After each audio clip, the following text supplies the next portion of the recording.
Smooth 98.1. Love music, love life. It's a beautiful, beautiful, beautiful Monday morning, 7:31 a.m. It is the 16th day of June 2025. We're back again for a new week, a brand new week, a brand new day, and the wheels of the bus keep turning. We are ready to dive into the world of the papers to take a look at the headlines, the big stories making the rounds. We'll get analysis and your thoughts and reactions as well. This is Freshly Pressed on the Smooth Breakfast. Welcome along to another interactive session. Yours truly is Ayokunmi Kekiriakon. And it's going to be a great, great show this morning. I know I can feel it, and I'm really pretty happy for you joining us this morning after a great weekend of rest and everything in between. The WhatsApp number to keep up with us, as always, hasn't changed. It's 0809 444 0981. 0809 444 You can also catch us on YouTube. The live stream it's at Smooth 981 FM Lagos. Smooth 981 FM Lagos. Right, joining me in the studio at the moment to take a look at the stories and give his analysis. Mr. C in the building. Mr. C, good morning to you. Great to have you on the show. Good morning, Naya. Good morning, Lagos. Good morning, virtual listeners. It's a new week. Let's go out and make some sunshine. Yes, indeed. Let's go out and make some sunshine because believe me when I say that we as Nigerians right now, we need all the sunshine that we can get. After recent events and recent developments in the country, sunshine is something that we desperately, desperately need. And joining us as well on Zoom, looking regal in his regal outfits as always. Hey, you need to check him out on Zoom as always. He always represents AB Bozimo in the building. AB, good morning to you. Good morning, Ayo. Good morning, Mr. C, and good morning to all of the wonderful listeners out there. Let's Good make morning, this a sir. meaningful Monday. Yes, indeed. Let's make it a meaningful Monday. And Mr. C, we're going to start this journey in the premium times where we need to make some sense and meaning of what's been going on. Let's talk about Benue State. President Bola Tinubu has reiterated his directive to security chiefs to end the wanton killings in Benue State following the latest massacre of more than 100 people in Yelwata in the Guma local government area. Now, the president's latest directive was disclosed in a Sunday evening statement signed by presidential spokesperson Bayo Ononuga. The statement was released hours after Pope Leo XIV prayed for the victims of the terrible massacre in Benue. Mr. C, we are back here once again. It gets extremely tiring and it feels draining when we have to talk about these recurrent killings in Benue State.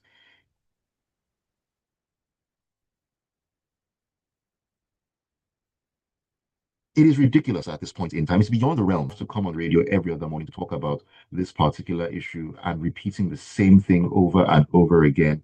We hear about killings, we hear the same story directed to chiefs to do this, to do that. You see the army chiefs going to Benue to do what exactly, I don't know. But before, this goes beyond the realm of me just trying to lay the groundwork. I'll let you take it from here. Okay, thank you, Ayo. So, with a heavy heart, we must commiserate with the loved ones of innocent victims that were slaughtered in Benue State. And our thoughts continue to go out to their families that they receive the grace and comfort required to bear this unnecessary, barbaric, and senseless loss. Now, anyway, this story, Tinubu directs it. He's tasking security chiefs to end violence. This is not the first time he said it. It's not the second time. It's not the third time. It's not the fourth time. It's not the fifth time. It's not even the sixth time. In fact, we'll lose track. I've lost track of how many times he's directed his security chiefs to get on top of the situation. Now, AY, a few weeks ago, from his NSA to his aides, they were all boasting that they had the security situation under control. That Nigeria was in a much, the nonsense we got was Nigeria was in a much better place from a security perspective than 2 years ago. And I do recall saying on this very program that every time the Nigerian government has come out to say the security situation is under control, then massacres happen. And this is just the latest. It's extremely unnecessary. Now, in all of this, none of the security chiefs has been replaced or sacked. You cannot continue to do the same thing day in, day out and expect a different result. It's impossible. More importantly is the fact that the root causes of all of this are not being addressed. I have spoken time without number about the intelligence gathering capabilities of the Nigerian security agencies, and I have serious reservations and doubts about their abilities. And I'm going to contrast the nonsense they're subjecting innocent Nigerians to with what is going on in Iran. On Friday morning, the world woke up to the fact that Israel had carried out precise surgical strikes and removed certain individuals it had labeled terrorists and inimical to Israel's safety and survival as a nation. Those surgical precise strikes spoke to intelligence gathering, spoke to precise security strategies coordinated, formulated over a period of time. There were no mistakes. They got who they wanted. We hear that Israel had a drone factory inside Tehran. Here, the only time our security agencies tell us about intelligence they gathered is when civil society groups want to gather and protest about the incompetence and the inanities of this present administration. That's when they come out, they've received credible intelligence. And again, they're not going after the sources or perpetrators of the violence. Now, what is even more shocking and disturbing for me is President Tinubu saying, directing the governor of Benue State to start the reconciliation process. First of all, sir, we run a federal system, even if it's in theory and on paper. You don't direct any governor. The governors are not your appointees. They're not your subordinates. You can only plead with them. You can only urge them. You cannot direct them. And that is from a legal perspective. But more importantly, you're saying he should start the reconciliation process. So who are the Benue people reconciling with? Is it the people who attack them, burn down their houses, rape their wives, kill their children, their aunts, their nieces, and seek to take over their ancestral lands and rename them? So what exactly is this reconciliation process about? With whom are these people reconciliating with? So no, he identified farmers and herders that they should reconcile it. Now, another question, and I've repeatedly said it on the show. Cattle herding in Nigeria is a private business. It's the same way you have your local hairstylist. It's the same way you have your local vegetable seller in the market, right? Now, you decide to go into cattle herding, fantastic. Figure out how your cattle will eat. Are you going to buy food for the cattle? Then buy it.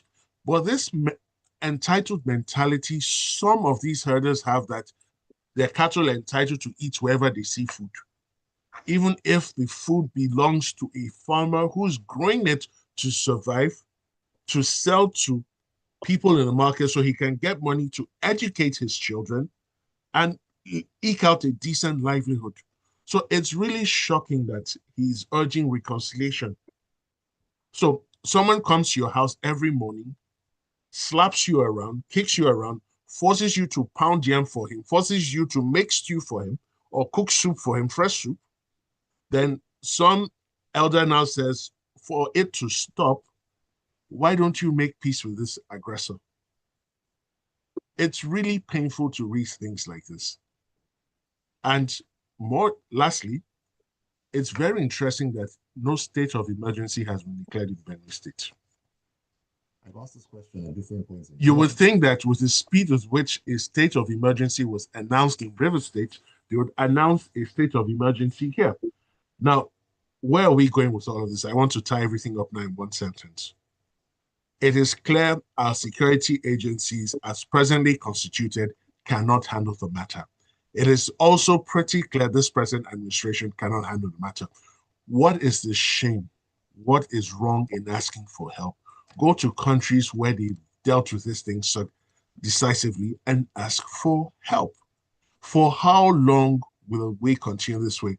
It's so embarrassing that the Pope actually spoke about this on Sunday.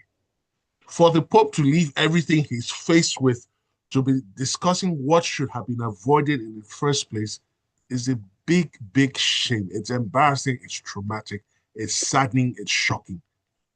And I wish I could say that all of this will end pretty soon. But given the antecedents of our security agencies and this present administration, I am not holding my breath. Decided to start the morning. Maybe you have a word or two before we jump into the next story. I'm having a difficulty hearing you, Ayo. But can you hear me better now? I mean, Mr. C has encapsulated, or yes, much better. Mr. C has encapsulated the thing that needs to be said. The key thing is that you are seeing a governor. You have the temerity to direct a governor who was also elected on the same day in the same way as you to, quote unquote, cause reconciliation. Between me and my murderer, I should reconcile. The lack of, the breathlessness of the lack of presence of mind by this president is unbelievable in this circumstance. To say you are not demanding that those who kill should be, let me be on radio, found and properly prosecuted. I know what I want to say, but we know where we are. So we'll say the proper thing. We have a lawyer in the studio too, so let me not talk out of extrajudicially. But the president is completely wrong in this case. I have said it. There is no such thing as a farmer-herder clash. Farmers never go and clash with herders. Herders come and, what's the word, trespass on farmers' lands. And in some cases like this, they kill. There is no two ways about it. So, I mean, not to belabor the point, the president is wrong. He doesn't seem to have a plan of action that will actually come to a solution for this. At this moment, he's displaying what I call a crisis of incompetence on his part. The incompetence, concerning this particular issue. I recall a couple of weeks ago, we also discussed on the show, talking about the Chief of Army Staff visiting or relocating to Benue State. And hey, here we are a couple of weeks later, we're talking about more. I wonder which hotel he stayed in when he went to Benue State. So anyway, very quickly, the security chiefs are back in Benue. To do what exactly? That is $1 million question. Maybe to do what they haven't been able to do up until this point. But hey, we keep things moving. AB, let us walk into the punch right now. Let's talk about the lawmaker representing Edo North, Senator Adams Oshomole. Now, he has urged Nigerians to stop blaming President Tinubu for the country's economic woes, arguing that the president inherited an already failing economy on the brink of collapse.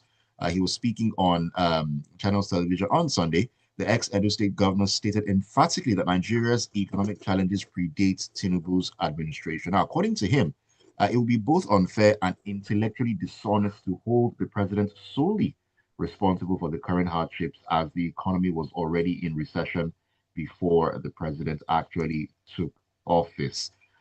If we don't hold the president, well, he said solely responsible. He hasn't mentioned the other people we need to hold responsible. But, when you look for an authority figure to point fingers at and say, hey, you're in charge, it's the president, isn't it? First of all, when you open your mouth and speak and you're answering a question nobody asked, you might sound eloquent and even sensible. I don't think Nigerians have the time, energy, or inclination to go about pointing fingers. That's an utter and absolute waste of time. I am not aware, neither am I in assorted circles where President Bola Tinubu is being blamed for that, for not seemingly being able to marshal leadership and competence and bring it to bear. Now let's focus on this story. He's saying don't blame Tinubu alone for the country's economic woes. It was already failing.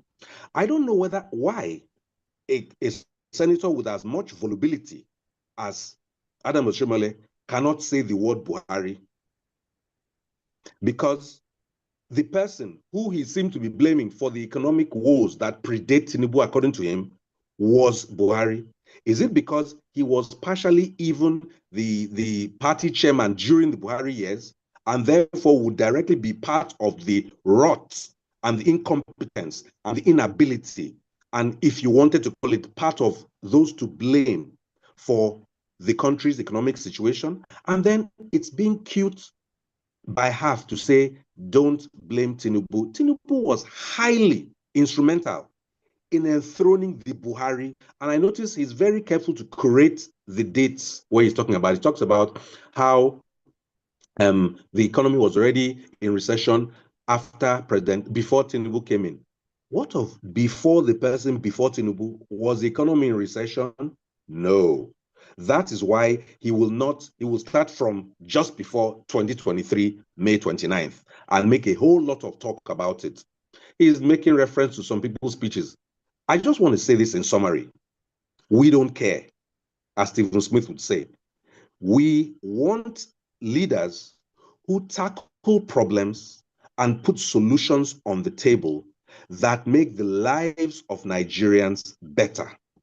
And so to tell me that, oh, even what's their word? The World Bank and so on are now seeing movement, it's irrelevant. If the price of Gari is still hard to get, if people are struggling with jobs, if people are struggling with healthcare and their children's education, if people are in misery, then, when I say people, someone else say that not all, yes, about 10,000 Nigerians are not in misery. They're the president, the governors, their aides, the local government chairman, about 10,000 people in Nigeria would say right now Nigeria is the Ritz.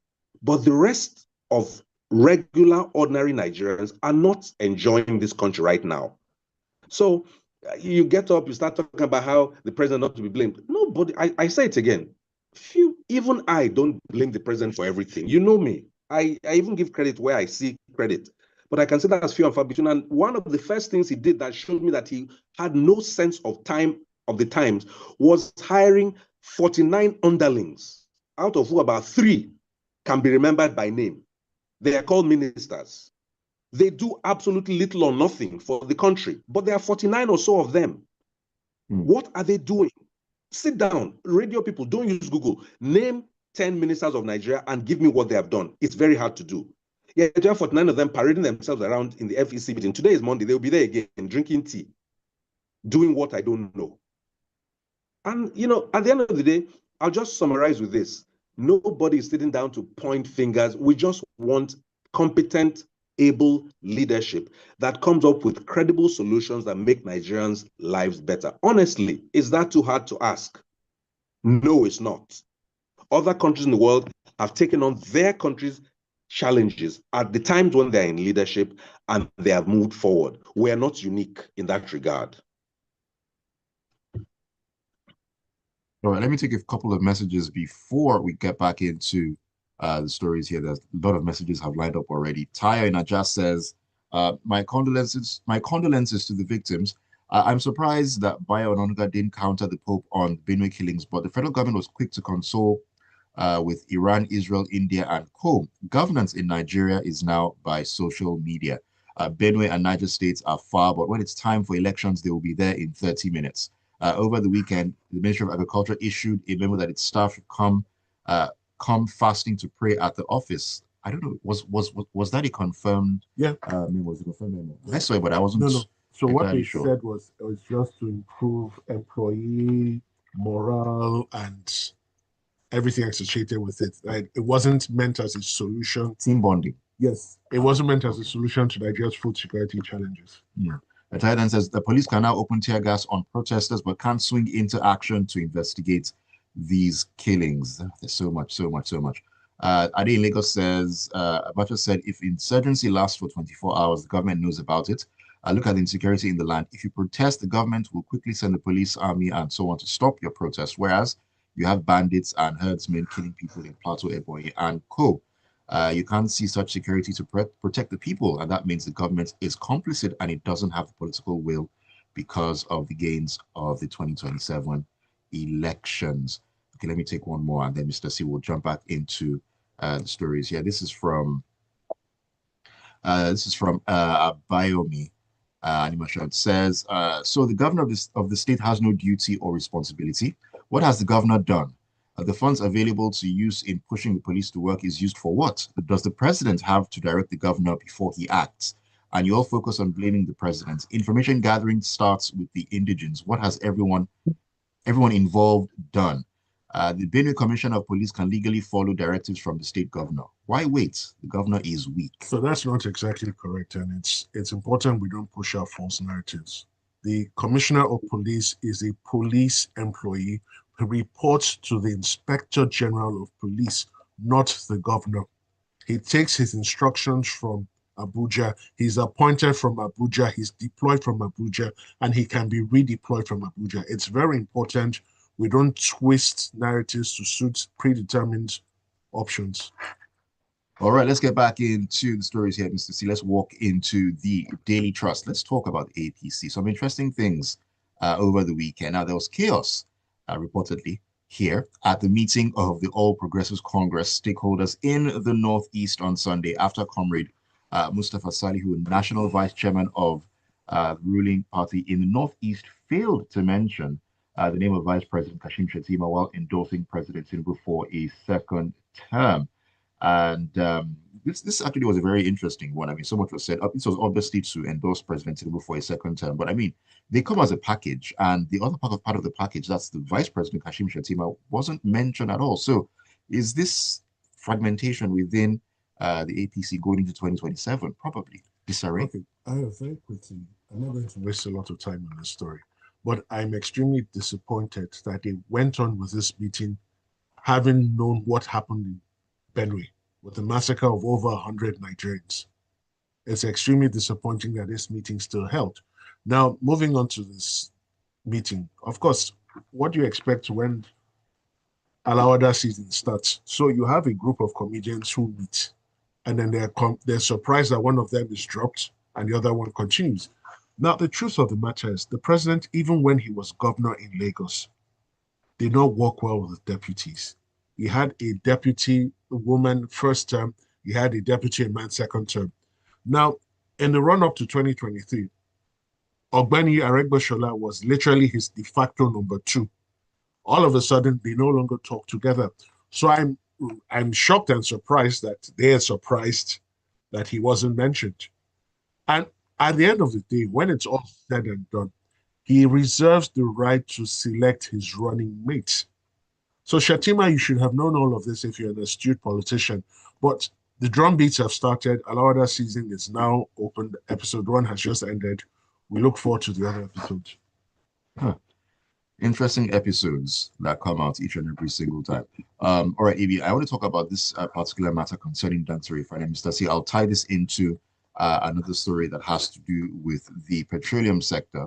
AB, this is coming out of the Punch, and it says that the Dangote Petroleum Refinery has announced plans to begin nationwide distribution of premium motor spirits, aka petrol and diesel, from August the 15th, 2025. The company is deploying 4,000 brand new compressed natural gas powered tankers to boost delivery capacity and to improve access to fuel across the country. Now, this offer, according to the statement released on Sunday, is open to marketers, petrol station dealers, manufacturers, telecom operators, aviation firms, and other large-scale fuel users. What does this spell and mean for our oil sector going forward? This might be one of those things where you can hope for a trickle down. Hopefully, if some of these large-scale petroleum product users are able to get the necessary fuel that they need at relatively more accessible pricing, they may be able to let some of the prices of the products or services that they give become lower. But we mustn't forget, for the telecoms, for instance, for over a decade or maybe more, they had almost a freeze on their pricing. And the recent agreement by the government to allow them raise their tariffs, they said it didn't even go all the way. So what this will do is it'll reduce the pressure on the corporations in terms of what they are spending versus what services, their revenue they're getting for services. And maybe the shareholders' position might be better. Okay, it might encourage some of them to stay longer because many organizations have, just closed shop and left because they feel there's almost no way to make profit in Nigeria. Well, not profit, but the kind of profit that they will be proud of. So the thing is, Here you have a corporation under an individual demonstrating innovation where possible and coming up with initiatives to change the game. We did praise the NMPC on Friday for coming up with some reporting that showed definite improvement in some of the numbers. Right. I don't know whether there can be partnership between the government and the corporation like this to try and ensure that the benefits ultimately trickle down to the people. But sitting from where you are, where most of us are as individuals, it has no immediate or direct relevance to you. You are not the target of this initiative. The target is the big bulk buyers, aviation industry, telecoms industry. They use so much fuel on a daily and weekly and monthly basis. Most of us cannot imagine when we are filling up our tanks and crying. We cannot imagine what they have to spend in order to get their own services supplied properly. So I just want to put on record that the opportunity does exist for the government to partner with companies like this and find a way to get the benefits to the level of the people. That's the summary. But directly, this initiative is not straight targeted at you and me as ordinary consumers. Emeka on WhatsApp says the solution to Benue problems against the herded terrorists is for Benue people to defend themselves instead of crying and begging government security for help. Joseph Meunier says today should be a day of national mourning in same countries. Killing of human beings doesn't poke the conscience of our leaders. Just imagine the massacre of over 200 citizens, yet the Pope in faraway Rome responded with prayers for the states while our government was more concerned with Israel versus Iran. And after 48 hours, the president condoles with the state. But no state of emergency is imposed as it has done with the APC re-election campaign. I'm not sure what that means exactly, Joseph, but thank you for your message. Let me see. Okay, there's no name attached. This says, aren't we worried that we will have 4,000 tankers? You mean 4,000 or 4K? No, 4K, 4,000. 4,000 tankers unleashed on our roads. Add that to the existing ones. Okay, Mr. C, let me come back to you really quickly before I take the rest of the messages, just to tie kind of into that story that AB just talked about. Now, we're still talking about oil, basically. Now, let's talk crude oil specifically. The prices surged by 8.8% on Sunday, rising to $74 per barrel from $68 amid escalating tensions between Israel and Iran. The price rally is expected to continue if Iran follows through on its threats to block the Strait of Hormuz. Now, that's a vital shipping lane that facilitates over 20% of global oil and gas trade. Now, looking at this, now, because of time, what will the implications be for Nigeria? I mean, higher oil prices, that should be a good thing for us. So, high oil prices, so there are pros and there are cons. The pros are we should see increased revenues. And with increased revenues and higher prices, we should see increased or possibly increased investment in the oil and gas space. And then with increased revenues, we should see increased development. And I'm very careful, and I'm using the word should see. Should see is different from reality. Now, the cons are this, right? When the prices of crude oil go up, it then adds to the global inflationary trend. And Nigeria is not exempt from that shock. So the prices of certain things will go up, including shipping of things. Because remember, we're an import-dependent country mostly. So we may find that inflation goes up in the short to midterm, and the central bank may be forced to take more steps to rein in inflation. So Nigerians, we should brace ourselves for more shocks, especially if this crisis goes on beyond a certain number of weeks or months ahead. Don't forget that we have a deregulated, fuel system right now. As the price of oil goes up, our petrol will go up as well.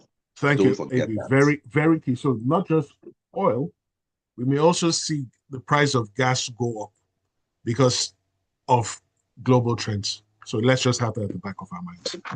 All right, let me take your message. Let me try to run through as many as I can before we need to pack it up this morning. This is Adigboyiga Adidiji. Says, isn't it ironic that a conflict and war between Iran and Israel with advanced military capabilities, airstrikes, missiles fired has resulted in relatively fewer casualties? Meanwhile, in Nigeria, a country not officially at war, hundreds of hundreds of innocent lives have been lost to genocide and terrorism, and the government in power is boldly campaigning for a second term in office. Interesting. Ajayi Olunilowa says, it's unfortunate that the killings in Benue State continues unabated, even as it was reported that the Chief of Army Staff had relocated to the state. Nigeria should urgently send our soldiers and DSS personnel to Israel to learn how to tackle terrorists. Israel's precise strikes in Iran in the last few days is a lesson for Nigeria. Are we in the same WhatsApp group? When you think about it, Idimapuza says, how many more people will be killed in Benue State before a state of emergency will be declared there? But state of emergency was speedily declared in Rivers State without a single soul being killed. APC government magic. Peter Infestack says, President Tinubu is busy thinking of how he will keep himself in office when Nigerians are slaughtered daily. More than 200 people burned to death, and he's commenting on Iran and Israel crisis. Very confused. We're waiting for him and his cronies in the next election. No INEC reform, no election, and he wouldn't continue in office. Okay. This is Olufemi here. Olufemi says, Senator Adams Oshiomhole is being clever by half. He's blaming former President Buhari without mentioning his name. But recall that both Oshiomhole and President Tinubu were involved. Oshiomhole was chairman of the APC for some time, and Tinubu's official designation throughout Buhari's tenure was the national leader of the APC. This is Kenny. Kenny says, I think I'm thinking differently. Why would the president advise the governor to reconcile with killers? Second term politics. Okay, Bayami came back and he's referring to section 215, subsection 4 of the Constitution, and I'm more or less saying the governor can give lawful instructions to the commissioner of police within the state. Again, if you actually read that provision, I'm going to read out the proviso because you're being clever by half again. Provided that before carrying out any such directions under the foregoing provisions of this subsection, the Commissioner of Police may request that the matter be referred to the President or such Minister of the Government of the Federation as may be authorized in that behalf by the President for his directions. And this goes to what I was saying earlier. The earlier section, subject to the provisions of this section, the Governor of the state or such Commissioner may authorize or give to the Commissioner of Police of that state such lawful directions. But the Commissioner of Police is still not bound to take them. He takes his instructions from Abuja. That is the position, that is what we know in Nigeria today, and that is the law. When you read a provision, and this is for the benefit of our listeners out there, you don't read provisions in isolation. You don't pick and choose what you want to read or understand. You have to take everything together to understand it. Finally, Babasude Alao says, Abi. Yes, I just want to remind us that 2 countries at war have lights. Go on. Babasude Alao says, on the Benue crisis, the president lacks ideas on the solutions. On Adams Oshiomhole, he remains the radical, and wow. That's harsh. That's harsh. It's not senseless, but that's harsh. The president's responsibility is to solve problems, whether inherited or created. If the problems are too much for him, he should resign. You know he's not going to resign.